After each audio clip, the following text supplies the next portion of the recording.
ইনকিলাব মঞ্চের মুখপাত্র ওসমান হাদি বলিষ্ঠ কণ্ঠস্বর, প্রত্যেক রাজনৈতিক দলকে উড়াধুরা বক্তব্য দেন, যার কারণে মোটামুটি আওয়ামী লীগের তো রোশনালে আছে, এছাড়া অন্যান্য রাজনৈতিক দলগুলোর কিন্তু একটা মাঠে পড়েছিল ওসমান হাদি। তো ওসমান হাদি গুলিবিদ্ধ হওয়ার পরে সর্বপ্রথম যার নাম আসছিল তিনি হচ্ছেন যে মির্জা আব্বাস। বিএনপি নেতা জনাব রুহুল কবির রিজভীকে আমরা ক্ষমা চেয়ে পিছু হটতে বাধ্য করেছি। এটা viral news, talk of the country. রাজনীতিতে খুবই তাৎপর্যপূর্ণ ঘটনা। সাদিক ক্যাম্প, জামাত শিবির এদের বিরুদ্ধে প্রকাশ্য জনসভায় অপতথ্য ছড়িয়ে, গুজব ছড়িয়ে, মিথ্যাচার করে পুলিশ কর্তৃক নাকানি চুবানি খায়, ধোলাই খেয়ে ক্ষমা চেয়ে এখন পিছু হটেছে। DMP commissioner Baharul Alam BNP নেতা রিজভী আহমেদকে বোগাস বা তার বক্তব্যকে বোগাস বলে উড়িয়ে দিয়েছেন। কেন তিনি তাকে বোগাস বললেন বা তার বক্তব্যকে বোগাস? আমাদেরকে গুলি করার আগ পর্যন্ত কোনো কিছুতে আমাদের গায়ে লাগে না। যতক্ষণ না পর্যন্ত বুকে বা মাথায় গুলি চলবে ততক্ষণ পর্যন্ত আমরা কোনো স্ট্রাগল মনে করি না, এবং এক্সট্রা কোনো সিকিউরিটি লাগবে না। শুধু আমাদেরকে যদি কেউ গুলি করে মেরে ফেলে তাকে যেন ধরে বিচার করা হয়। আপনি যদি আজকে আমাকে, জাবেরকে, আমাদের টিমকে মেরে ফেলেন এবং তার যদি বিচার করতে না পারেন তাহলে নতুন কেউ জন্মাবে না। শুধু এই জন্য তার বিচার করে ফেলতে হবে, আর কিছু স্পেশাল সিকিউরিটি লাগবে না। এই হাদিকে কেন গুলি করা হলো? ভাই আল্লাহ যদি আমাকে নিয়ে যায়, আমার বাচ্চাটার দিকে একটু খেলে। আজকের অস্থিরতা, অরাজকতা সবকিছু দায় ওই ছাত্রদের, যারা প্রফেসর ইউনূসের সরকার বানাইছে। হাদিকে খুন করার এই ভয়ঙ্কর অপারেশনে যারা যুক্ত ছিল তাদেরকে গ্রেপ্তার করে বিচারের আওতায় না আনতে পারলে প্রফেসর ইউনূস সরকার 12 ফেব্রুয়ারি জাতীয় নির্বাচন সম্পন্ন করতে পারবে। হাদির পাশে কালো মাস্ক, কালো জ্যাকেট পরে বসে আছে একজন। খেয়াল করে দেখুন তার হাতের ঘড়ি আকাশি রঙের। এই ঘড়ি, চোখে চশমা এবং কপালের গঠন দেখে শনাক্ত করা হয় হাদিকে খুব কাছ থেকে চলন্ত অবস্থায় শুট করা ব্যক্তি ছাত্রলীগের সাবেক নেতা ফয়সাল করিম। একদিকে চলছে তার সুস্থ হয়ে ওঠার জন্য দোয়া, আর অন্যদিকে তার উপর হামলা চালানো ব্যক্তিদের গ্রেপ্তার ও শাস্তির দাবি। এরই মধ্যে সন্দেহভাজন খুনির ছবি প্রকাশ করে তাকে ধরতে পুরস্কার ঘোষণা করেছে সরকার। তবে নানা অনুসন্ধানে জানা গেছে সন্দেহভাজন ব্যক্তি আগে থেকেই বহু অপরাধের সাথে যুক্ত এবং গ্রেপ্তারও হয়েছিলেন। পরে জামিনে বের হয়ে আসেন। ওসমান হাদির গুলিবিদ্ধর সাথে যারা জড়িত তাদের ধরে দিতে পারলে 50 লক্ষ টাকা দিত। 48 ঘন্টার মধ্যে ওসমান হাদির হামলাকারীকে ধরতে না পারলে সোমবার থেকে সরকারের বিরুদ্ধে আন্দোলনের হুঁশিয়ারি দিয়েছে ইনকিলাব মঞ্চ। হাদির ওপর হামলার প্রতিবাদে 15 ডিসেম্বর সর্বদলীয় প্রতিরোধ সমাবেশেরও ডাক দেওয়া হয়েছে। রাজধানীর শাহবাগে এক বিক্ষোভ সমাবেশে ও মিছিলে অংশ নেন নাগরিক সমাজের প্রতিনিধি সহ বিভিন্ন রাজনৈতিক দলের নেতারাও। সোর্সরা আমাকে জানালো যে তার উপরে আক্রমণটা হতে পারে। আমি হাদি ভাইকে তার অফিসে গিয়ে বোঝানোর চেষ্টা করেছি বারবার। হাদি ভাইয়ের উপর আক্রমণ হবে না কিংবা হবে এই ব্যাপারটা পুলিশ কেন জানে না, স্বরাষ্ট্র উপদেষ্টা কেন জানে না? আমি তো র্যাব 10-এ যাত্রাবাড়িতে কাজ করেছি 3 বছর, এসএফএ ছিলাম, স্পেশাল ফোর্সে ছিলাম, তখন থেকেই সোর্স মেনটেন করি। সোর্সরা আমাকে জানালো যে তার উপরে আক্রমণটা হতে পারে। আমি হাদি ভাইকে তার অফিসে গিয়ে বোঝানোর চেষ্টা করেছি বারবার। আসসালামু আলাইকুম দর্শক, নতুন একটি খবরে আপনাদের সবাইকে স্বাগতম। আশা করছি আপনারা ভিডিওর শুরুটা দেখেই বুঝতে পেরেছেন আজকের নিউজটা ঠিক কতটা গুরুত্বপূর্ণ হতে চলেছে এবং ঠিক কোন দিকটাকে ইঙ্গিত করছে। তাই বলবো দর্শক, যারা ভিডিওটি দেখতে শুরু করেছেন তারা অবশ্যই নিউজটি না টেনে সম্পূর্ণ মনোযোগ সহকারে দেখবেন, তাহলে এই বিষয় সম্পর্কে আসল তথ্যগুলো জানতে বা বুঝতে পারবেন। তো প্রিয় দর্শক, আমি আর কথা বাড়াবো না। ভিডিওর শুরুতে আপনাদের যেই ভিডিওগুলোর অংশবিশেষ দেখিয়ে শুরু করেছিলাম সেই ভিডিওগুলোর বিস্তারিত আলোচনা দেখব। তবে তার আগে অনুরোধ, যারা এখনও চ্যানেলটি সাবস্ক্রাইব করেননি সকলে চ্যানেলটি সাবস্ক্রাইব করে পাশে থাকা বেল আইকন বাজিয়ে দিন, আর যারা ইতিমধ্যে সাবস্ক্রাইব করে রেখেছেন তাদেরকে অসংখ্য ধন্যবাদ। প্রিয় দর্শক, চলুন একটি লাইক দিয়ে আমরা ধারাবাহিকভাবে সবগুলো ভিডিওর বিস্তারিত আলোচনা দেখে আসি। তার আসন থেকে কিন্তু ওসমান হাদি নির্বাচন করছিলেন, কিন্তু মির্জা আব্বাসের নামে এখন পর্যন্ত তেমন কোনো এভিডেন্স অথবা এই ঘটনার সাথে সংশ্লিষ্টতা এটা কিন্তু পাওয়া যায়নি। তো এই ঘটনার পর বিভিন্ন সিসিটিভি ফুটেজ এবং তথ্য উপাত্ত, গোয়েন্দা তথ্য সবকিছু যাচাই বাছাই করার পর সন্দেহভাজন হিসাবে, আপনার আসামি হিসেবে যাকে শনাক্ত করা হয়েছে, ফয়সাল করিম মাসুদ ওরফে দাউদ খান। কে দাউদ খান, তার ব্যাকগ্রাউন্ড কি, কোন দল সে করত? তবে এই ঘটনায় যতটুকু তথ্য উপাত্ত সামনে আসছে, সবচেয়ে আশ্চর্যজনক বিষয় হচ্ছে এই ফয়সাল করিম ভুইয়া বা মাসুদ, সে আসলে ওসমান হাদির যে নির্বাচনী প্রচারণা, সেই প্রচারণার মধ্যে সে ছিল। দ্যাট মিনস এটা একটা সিক্রেট মিশন ছিল, সুযোগ বুঝে তাকে শেষ করে দিতে হবে। গেল কয়েকদিন আগে হাদি তার ফেসবুকে কিন্তু একটা স্ট্যাটাস দিয়েছিল যে তার কাছে নামে বেনামে বিভিন্নভাবে আওয়ামী লীগ বা ছাত্রলীগ, যুবলীগের অনেক ফোন আসছে, এর বাইরে আননোন কিছু ক্যারেক্টারেরও ফোন আসছে। কিন্তু কেন এই ফয়সাল করিম মাসুদকে শনাক্ত করা হলো? আপনার আসল দেখি তার আসল পরিচয়। ফয়সাল করিম নামের এই ব্যক্তি কার্যক্রম নিষিদ্ধ ছাত্রলীগের রাজনীতির সঙ্গে সম্পৃক্ত ছিলেন। তথ্যপাত্র বলছে 2019 সালের 11 মে কেন্দ্রীয় ছাত্রলীগের পূর্ণাঙ্গ কমিটিতে তিনি সদস্য হয়েছিলেন। পেশাদারদের যোগাযোগ মাধ্যম লিঙ্কডইনে ফয়সাল করিমের নামে একটা প্রোফাইলও আছে। এই অ্যাকাউন্টটি যে ফয়সালেরই তা ঢাকা মহানগর উত্তর ছাত্রলীগের সাবেক এক নেতা নিশ্চিত করেছেন। লিঙ্কডইনে আপনার ফয়সাল নিজেকে Apple soft IT, YCU technology এবং অ্যানালিস্ট ওয়ার্ক নামক 3টি প্রতিষ্ঠানের মালিক হিসেবে উল্লেখ করেছেন। 2018 সালের জাতীয় সংসদ নির্বাচনে আসন ভিত্তিক নির্বাচন পরিচালনা এবং সমন্বয় কমিটি করেছিল কেন্দ্রীয় ছাত্রলীগ। ঢাকা 12 আসনে আওয়ামী লীগের প্রার্থী ছিলেন সাবেক স্বরাষ্ট্রমন্ত্রী আসাদুজ্জামান খান। এই আসনের সমন্বয় কমিটির অন্যতম সদস্য ছিল এই ফয়সাল করিম। জুলাই গণঅভ্যুত্থানের পর গত বছরের 28 অক্টোবর ঢাকার আদাবরের বাইতুল আমান হাউজিং সোসাইটি এলাকায় ব্রিটিশ কলাম্বিয়া স্কুলের 4th তলায় অফিসে অস্ত্রের মুখে 17 লক্ষ টাকা লুটের ঘটনা ঘটেছিল। ওই মামলার প্রধান আসামি ছিলেন ফয়সাল। পরে তাকে গ্রেফতার করেছিল র্যাব। এই মামলায় গত 16 ফেব্রুয়ারি হাইকোর্ট থেকে জামিনে বের হয়েছিল ফয়সাল করিম।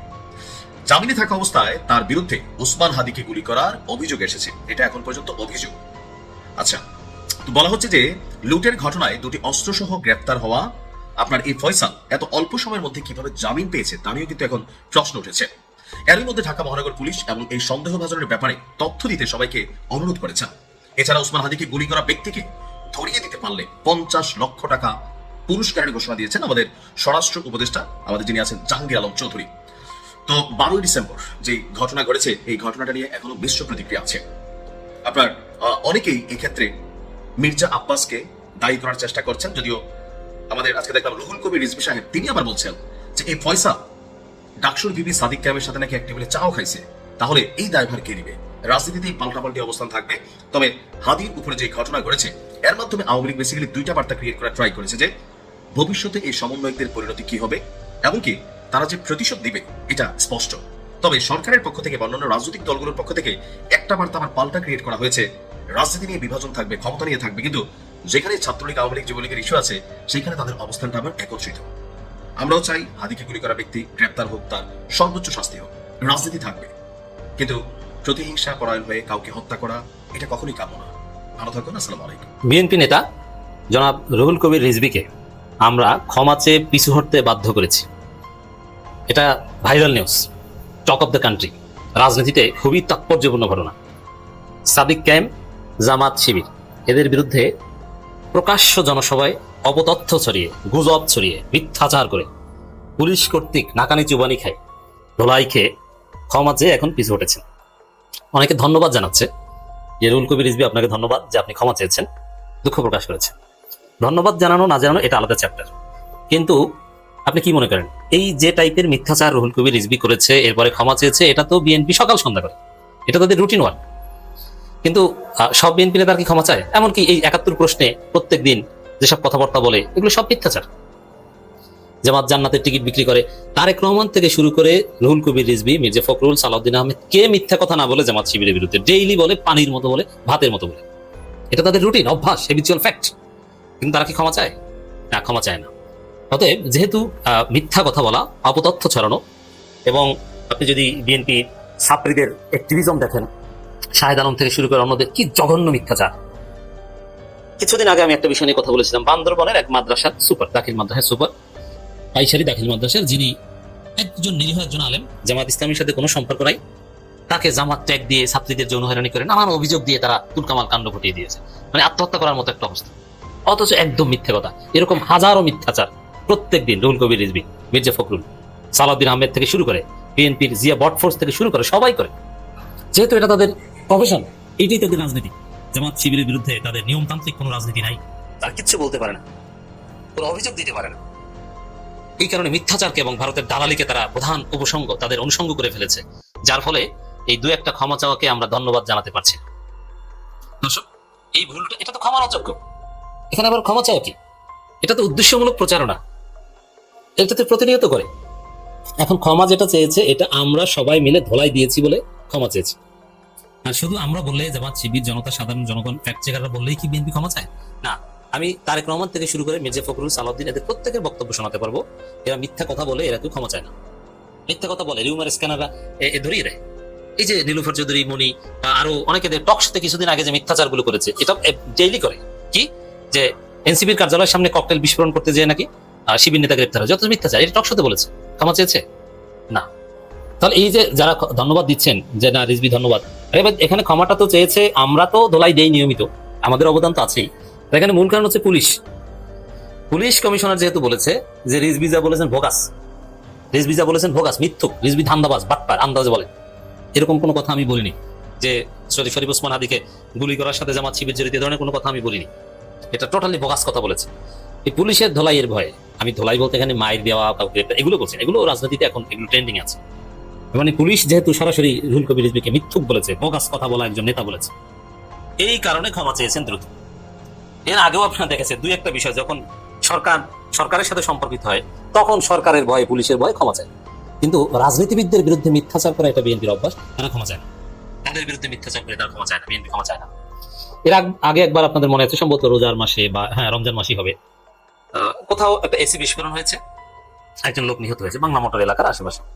সেটাকে মির্জা ফখরুল ইসলাম আলমগীর বিবৃতি দিয়েছেন। কি বিবৃতি? যে বোমা বিস্ফোরণে নাকি কি নিহত হয়েছে সরকার গোপন করছে, যেহেতু এটা সরকারের সাথে সম্পর্কিত। এরপরে বিবৃতি দিয়ে আবার ক্ষমা চেয়েছে না, এরকম কতবার যে ক্ষমা চেয়েছে। এর মানে এই দলটা একটা অগোছালো মিথ্যুকদের দল। এরা সকালে এক কথা বলে, বিকেলে এক কথা বলে। যখন পুলিশের ধোলাই খাওয়ার সম্ভাবনা থাকে, অথবা রাষ্ট্রের রসানালে বা রাষ্ট্র যখন বাঁকা চোখে তাকায় যে আমার বিরুদ্ধে কেন মিথ্যা বলেন, ইউনূসের বিরুদ্ধে কেন বলেন, এরা কেউ জড়িত থাকলে তখন ক্ষমা চায়। কিন্তু জামাতের বিরুদ্ধে হাজারো মিথ্যাচার করে ক্ষমা চায় না। তো এখন রিজভী ভাইকে কেন ধন্যবাদ দিতে পারিনি বুঝতে পারছেন? ধন্যবাদ না দিয়ে উল্টো সমালোচনা কেন করছি? ক্লিয়ার করছে এই কারণে যে রুহুল কবির রিজভী আসলে বা টোটাল বিএনপি কেউ জামাত শিবিরের বিরুদ্ধে মিথ্যাচার করে চোরের মতো ধরা করার পরেও তারা ক্ষমা চায় না। কিন্তু সরকার রিলেটেড হলে, পুলিশ রিলেটেড হলে তখন ক্ষমা চায়। তো এই দুর্বিসন্ধি বুঝতে হবে। অতএব যারা ক্ষমা চেয়েছেন বলে প্রশংসা করছেন না, এখন প্রশংসা করার কিছু নেই। তবে আমাদের একটা বিজয়, এটা জামাত শিবিরের বিজয়, বিএনপির পরাজয়। যে এইভাবে দুঃখ প্রকাশ করতে হয় অপতথ্য ছড়িয়ে, কাউকে বিএনপির অফিসিয়াল স্পোক্স পারসন, অফিসের দায়িত্ব যিনি রুহুল কবির রিজভী, তিনি উল্টাপাল্টা বলে তাকে ক্ষমা চাইতে হয়। এর মানে বিএনপির লোকজন কেউ সঠিক কথা বলে না, জেনে শুনে যাচাই বাছাই করে কথা বলে না। তারা যা মন চায় ওইটা বলে, টক শোতে যারা বলে যা মন চায় ওইটা, রাজনৈতিক বক্তৃতায় যা মন চায় ওইটা। আপনি চিন্তা করেন, যে দলের নেতারা শরীফ ওসমান হাদিকে চেনে না, যে দলের মহাসচিব ইনকিলাব মঞ্চকে চেনে না, এরা কতটা স্টুপিড এবং অপদার্থ দল। রাজনীতি, জনগণ এদের কিচ্ছু জানে না। এরা কি নেশা করে ঘরে বসে নাকি?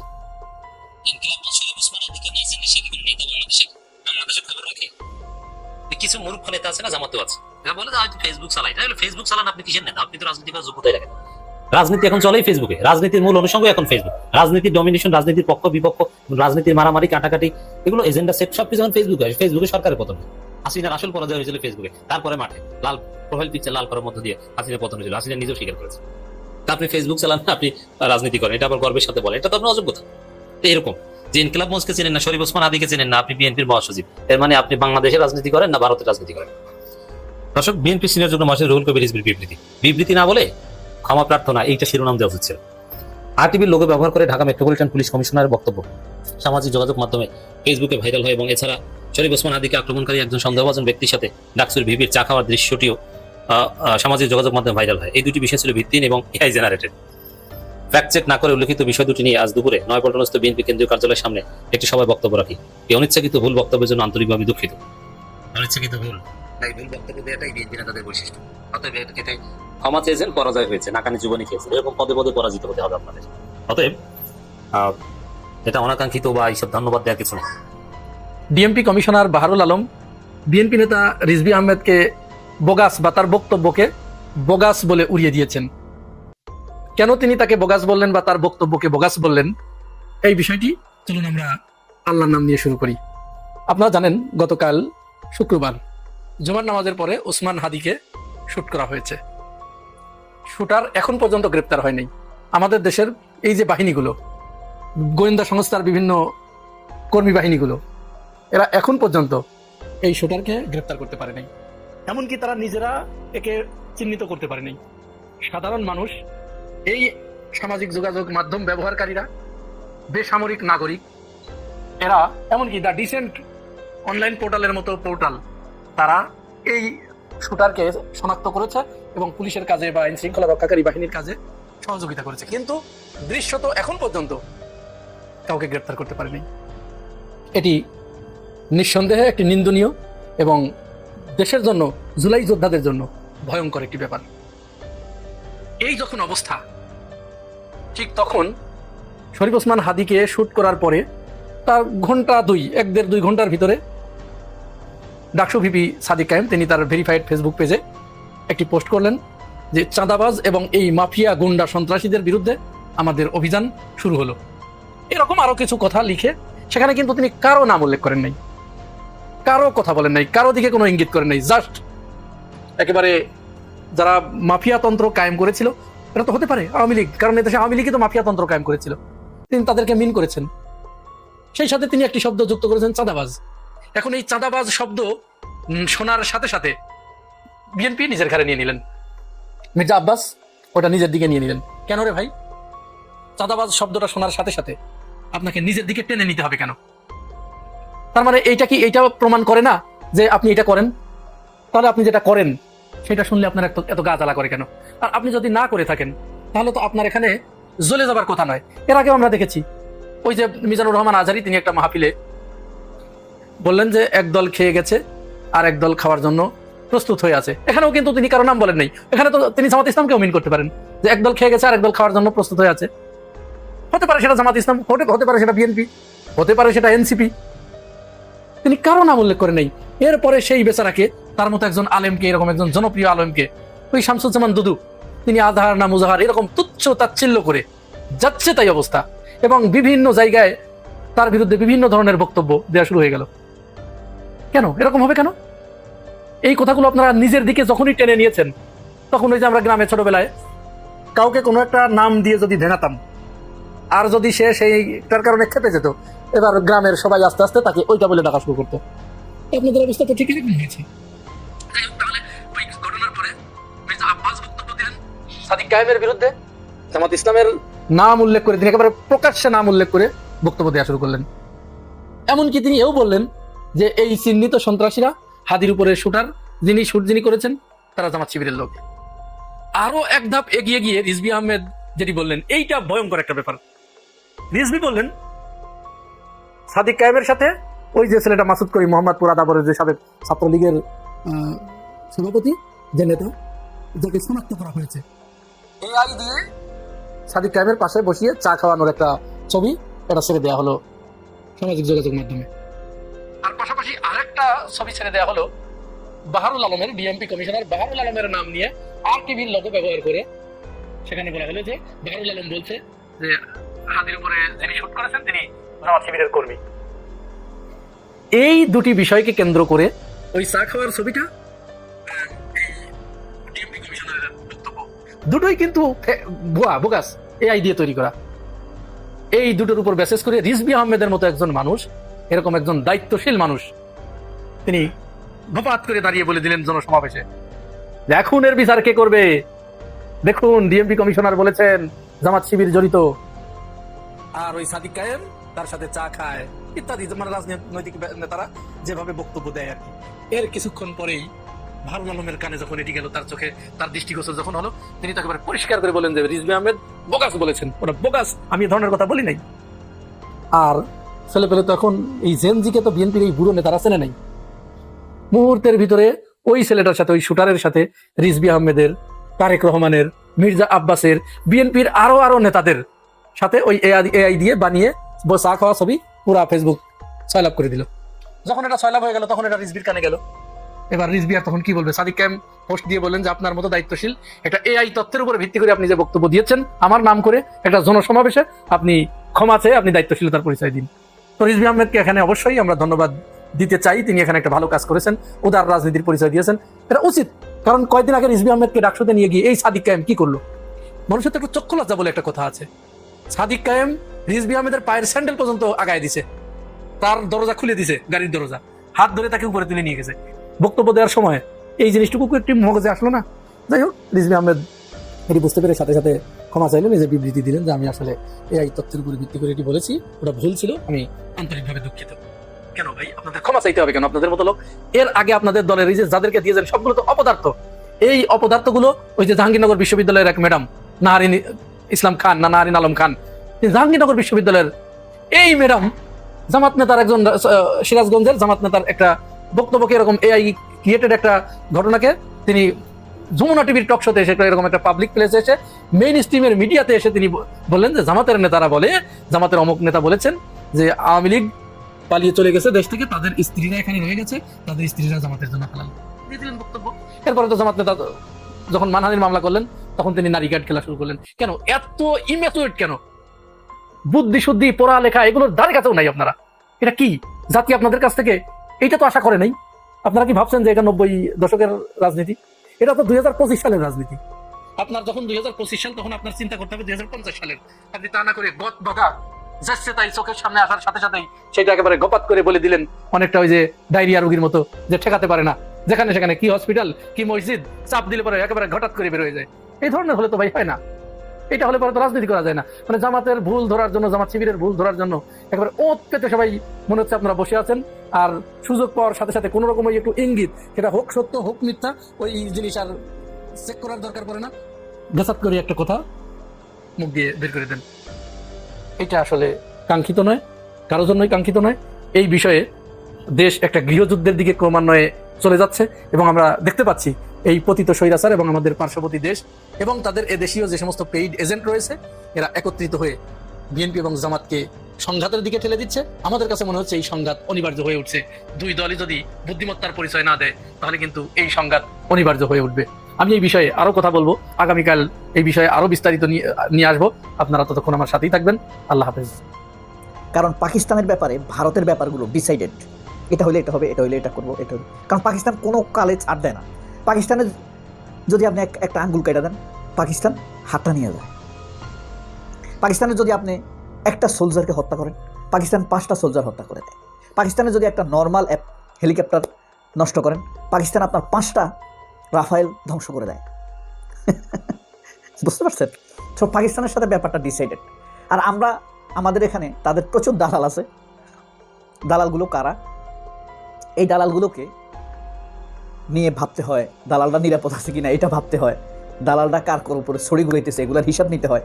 এদেরকে কি পরিমাণ টাকা দিছে, সেই পরিমাণ কাজ আসছে কিনা, সেগুলো নিয়ে ব্যস্ত থাকতে হয়। এটা একরকম দুর্ভাগ্য বটে যে দেশের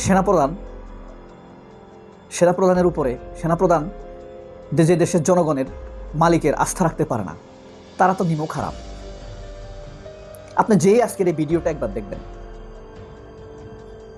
নিজের মনে মনে হলেও একবার বলবেন, আর আমার কমেন্ট বক্সে লিখবেন, ওয়াকার তুই নিমক হারাম, ওয়াকার তুই বেঈমান, ওয়াকার তোকে নিয়োগ দিয়েছে খুনি হাসিনা। তো ভারত এখন বাংলাদেশের নির্বাচন নিয়ে ভারতের মেইন টেনশন হলো কি জানেন? ইউনুসকে খেদাইতে হবে। চট করে কি করতে হবে? ইউনুসকে খেদাইতে হলে, ইউনুসকে তো তারা খেদাইতে পারতেছে না, না পারছে শুট করতে, না পারছে ওয়াকারকে দিয়ে মারাতে, না পারছে নিজেদের কিছু একটা করতে, কিছু করতে পারতেছে না। মানে ভারত এখন এই যে পাগল হইলে যেরকম নিষ্পিস করে না হাত, এরকম নিষ্পিস করতেছে। ইউনুস এখানে বসে আছে, কারণ ইউনুসের পার্সোনালিটির হাঁটুর কাছে মোদি যাইতে পারে না। ইউনুসের টাকনোগিরার নিচে সর্বোচ্চ ঘুরে আসতে পারে অজিত দোভাল। তাদের আর যোগ্যতা কি জানেন? 2টি হত্যার পরিকল্পনা করা, এদেশ থেকে কয়েক কোটি ডলার লুট করে নিয়ে যাওয়া। এই যে তাদের স্বপ্ন হইল ছোট নিচু। অজিত দোভাল আর মোদি বলেন, এই কারণে ইউনুসের ব্যক্তিত্বের হাঁটুর কাছে যাইতে পারে না। তো এরা টার্গেট এখন ইউনুসকে তাড়াবে। ইউনুসকে তাড়ানোর জন্য এখানে তাদের উইংসগুলো কি? আর্মি,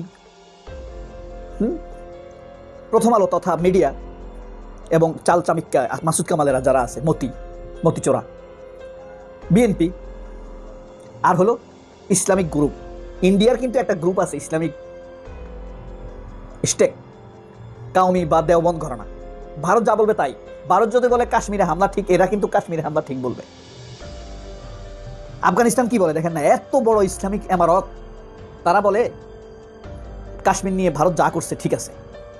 আফগানিস্তানই কথা বলতেছে, কেন বলতেছে? এই দেওবন্দের প্রভাবে। বাংলাদেশে দেওবন্দ আছে না? বাংলাদেশে কাউমি আছে না?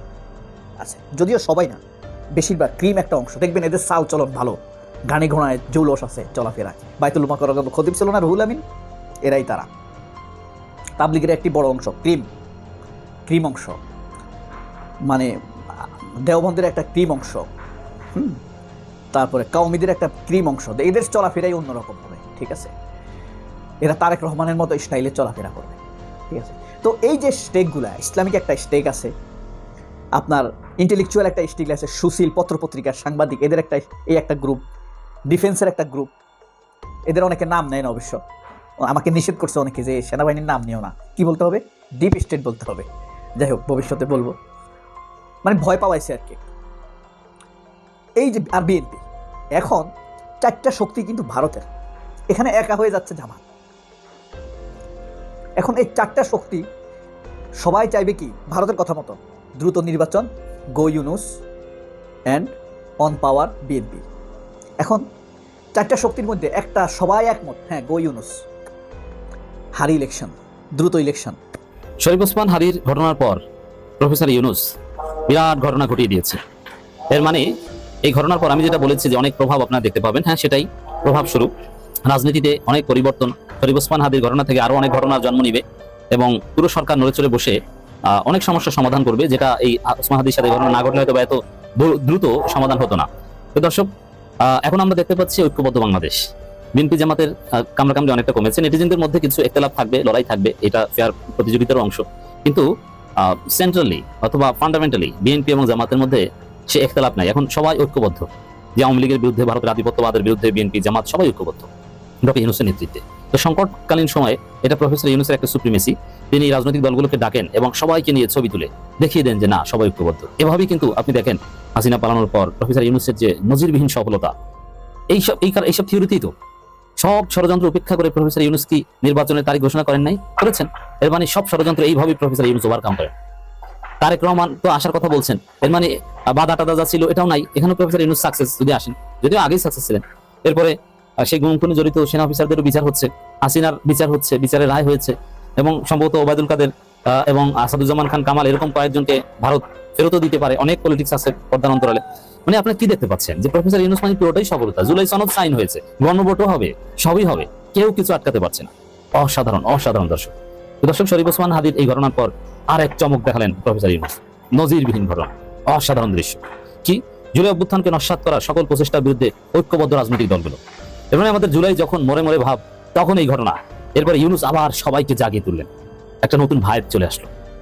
এবং যে ছবিগুলো প্রকাশ পেয়েছে যে বিএনপি জামাত শরীফ ওসমান হাদির পরিবার সবাই এক। এর মানে আপনি বিএনপি জামাতের মধ্যে যতটুকু কামড়াকামড়ি দেখবেন, এটাকে আপনি ফেয়ার পলিটিক্স মনে করবেন। বিএনপি যতই জামাতকে স্বাধীনতা বিরোধী হাবিজাবি বলুক, ওটা বিএনপির মনের কথা না, ওটা ফাও কথা। এটা বলে কিছু অর্জন করতে পারবে না, আর এই কথার কোনো তাৎপর্য নাই, আর এটা হচ্ছে ফাও কথা। বিএনপি এটা অবশ্যই লিমিট ক্রস করছে, তাদেরই ওয়েট নষ্ট হচ্ছে। কারণ জামাতকে এভাবে স্বাধীনতা বিরোধী বললে আপনি তাদের সাথে মিশবেন, তাদের তো রাজনীতি করার অধিকারই নেই। রাজাকার এবং যেভাবে বলেন, এতে তো প্রতিযোগী হিসেবে মেনে নেওয়া যায় না। এদেরকে এটা আপনাদেরই সমস্যা যে আপনারা নাকে ঘর দিয়ে মেনে নিচ্ছেন, বুকে পাথর চাপা দিয়ে মেনে নিচ্ছেন। বিষয়টা অনেকটা এরকম না? যাই হোক, আসলে ওই জামাতকে বিএনপি যা বলে ওটা কথার কথা, ওটার কোনো তাৎপর্য নেই। আসলে মৌলিক জায়গায় জামাতের সাথে নিয়ে বাংলাদেশ করতে বিএনপি রাজি এবং বিএনপি এখানে জামাতের সাথে ঐক্যবদ্ধ। বুঝতে পারছেন? অযথা বিএনপির লোকজন ফাও ফাও রাজাকার অমুক হাবিজাবি কথা বলে, যাতে এরা নিজেরাই পচে। বাংলাদেশে এই ইলেকশনের আগে বিভিন্ন রকম ঘটনা এভরিডে বিভিন্নভাবে ঘটতেছে। আপনারা জানেন, এই যে হাদি সাহেবরে গুলি করা হয়েছে, ওনার অবস্থা এখনো আশঙ্কাজনক। তবে সুখের খবর হইল যে ডাক্তার এখনো আশাবাদী যে আল্লাহর রহমতে হাদি নিজেই শ্বাস প্রশ্বাস নিচ্ছে, 72 ঘন্টার মধ্যে আমরা জেলে যাব। এবং এখন যেটা মনে হচ্ছে যে হাদি হয়তো আমাদের সাথে ফিরত আসবেন, কারণ আমরা এই হাদিকে হারাতে চাই না। এরপরের নিউজ ছিল তারেক রহমানের বাংলাদেশে প্রত্যাবর্তন 25শে ডিসেম্বর। এই দুইটা নিউজ গতকালকে একদম সয়লাভ হয়ে গেছে YouTube media, Facebook, Instagram channels and everywhere. আজকে সকালে নতুন ব্রেকিং নিউজ। কালকে যেমন তারেক রহমান সাহেবের একটা ব্রেকিং নিউজ ছিল যে ব্রেকিং নিউজ তারেক রহমান সাহেব আসছে, ইট ওয়াজ এ ভেরি ব্রেকিং নিউজ। আজকে ব্রেকিং নিউজ হলো মেজর অবসরপ্রাপ্ত আখতারুজ্জামান জামাতে ইসলামীতে জয়েন করছে। আপনারা আখতারুজ্জামান সাহেবকে চিনেন, উনি একজন মানে বিদ্রোহী নেতা বলা যায়। বিএনপি থেকে কয়েকবার বহিষ্কৃত হয়েছে, 2বার এমপিও ছিল, উনি আর্মির মেজর ছিলেন, তারপরে পলিটিক্সে আসছেন, অনেক কন্ট্রোভার্সিয়াল মানুষ। তবে কথাবার্তা বলে ভাই যুক্তি দিয়া, যুক্তি ছাড়া কথা বলে না। আমি তাকে খুব একটা পছন্দ করতাম না। আমি একসময় কইটা দিয়ে তার বাড়িতে গেছিলাম ভাই, বুঝছেন, একজনের সাথে গেছিলাম, তো ওনার সাথে আমি ঘন্টা 2-3 ছিলাম, ওনার বাড়িতে খাওয়া দাওয়া করছি। আমি যার সাথে গেছিলাম সে তার ঘনিষ্ঠ বন্ধু, সেই হিসাবে ওনার সান্নিধ্যে আসার আমার ভাগ্য হয়েছিল। ওই 4-5 ঘন্টা যে আলোচনা করছি, তাতে একটা জিনিস বুঝছিলাম যে ইজ এ ভেরি মানে ইন্টেলিজেন্ট, স্মার্ট এবং পড়াশোনা জানা লোক। তারপর আমি ওনাকে পছন্দ করতাম না, যে কোনো কারণে উনি বিভিন্ন রকম কন্ট্রোভার্সিয়াল কথাবার্তা বলতেন। তাকে নিয়ে আমি 2-একটা ভিডিও বানাইছি। আজকে উনি জামাতে ইসলামীতে জয়েন করছেন। এটা হলো ব্রেকিং নিউজ যে জামাতে ইসলামীতে একজন মুক্তিযোদ্ধা রাজাকারের দলে আসছে। উনি নিজেই বলছেন যে আমি মুক্তিযোদ্ধার থেকে আজকে রাজাকার হয়ে গেলাম। কারণ শেখ হাসিনা জিয়াউর রহমান সাহেবকে রাজাকার বলেছিলেন। উনার যুক্তি হলো, যদি জিয়াউর রহমান সাহেবকে কেউ রাজাকার বলে সম্বোধন করে, জিয়াউর রহমান সাহেব যদি রাজাকার হইতে পারে তাহলে আমিও রাজাকার। ওনার কথা একটু শুনে। জামাতকে যদি আপনি রাজাকার বলেন, আমি মনে করি যে এখন এই রাজাকার দেশের প্রকৃত বন্ধু, আমি সেই রাজাকার হতে কোনো আপত্তি নাই। আরো অনেক কথা বলছে, এখন মূল কথা হইলো উনি জামাতে জয়েন করছেন। ওনার যুক্তি কি? উনি বলতে চাচ্ছেন যে বর্তমানের যে জামায়াতে ইসলাম আছে, বাংলাদেশ জামায়াতে ইসলাম, এটা কোনো রাজাকারের দল না। এরা মুক্তিযুদ্ধের বিরুদ্ধাচরণ করে নাই। এদের গঠনতন্ত্রে পর্যন্ত মুক্তিযুদ্ধের কথা লেখা আছে, বাংলাদেশের সার্বভৌমত্বের কথা লেখা আছে। এরা একটা মডার্ন ইসলামিক দল। আমি এই জন্য এই দলে জয়েন করছি। এবং সবচেয়ে ইন্টারেস্টিং হলো উনি নিজেই বলছেন কিছু কিছু ইন্টারভিউয়ে যে উনি কিন্তু ইলেকশন করবেন না। অনেকেই তার শত্রুপক্ষ এখন তাকে নিয়ে ভিডিও বানাইতেছে, বলতেছে। দর্শক, আশা করি সবগুলো ভিডিওই আপনি মনোযোগ সহকারে দেখেছেন। সেই সাথে দর্শক, এই ভিডিওগুলো সম্পর্কিত যদি কোনো তথ্য বা মতামত থাকে তাহলে অবশ্যই কমেন্টস করে জানিয়ে দিন। এতক্ষণ সাথে থাকার জন্য ধন্যবাদ। আবার দেখা হবে আগামী ভিডিওতে কোনো নতুন টপিকস নিয়ে। সকলের সুস্বাস্থ্য কামনা করে বিদায় নিচ্ছি। আল্লাহ হাফেজ।